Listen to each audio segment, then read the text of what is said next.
I'd love to share a story with you Sure, and please do. our groups that I had a dear friend of mine, a pastor friend of mine. We were standing in line at a men's retreat, and he was a little self conscious because I was standing behind him, and he knew what I did for a living. So, and we've all been there, right, at those buffet lines, and as he was loading his plate, he kept looking back at me, and I wasn't sure, what was it that he made me thinking. But he turned to me and he said, "Sean, I know what you do for a living," and he said, I want to ask you a question." He said, "Can you help me?"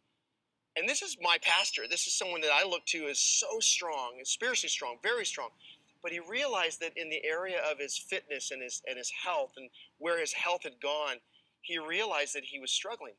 So it took a great amount of humility for him to. I was very honored that he even turned to me and asked me this. And he said, "Sean, I'd love to lose about 40 pounds." And then he said, without hesitation, he goes, "Let me tell you why." He goes, "Of course, I'd like to look better and feel better. But more importantly, this is what he said, and it really hit me, D. He said, I want to share the love of Christ with as many people as I can. That's my reason." And then he said, "I want to be fit to serve." And he understood what his reason was. He understood his why, what we call really dreaming big. And he went on a little bit further and he discussed with me what his goals were.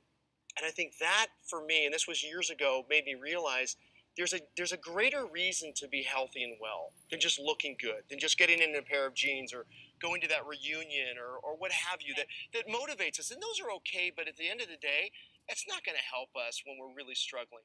It's really relying upon the Lord. And he helped me to solidify that idea of being fit to serve, being Daniel Strong.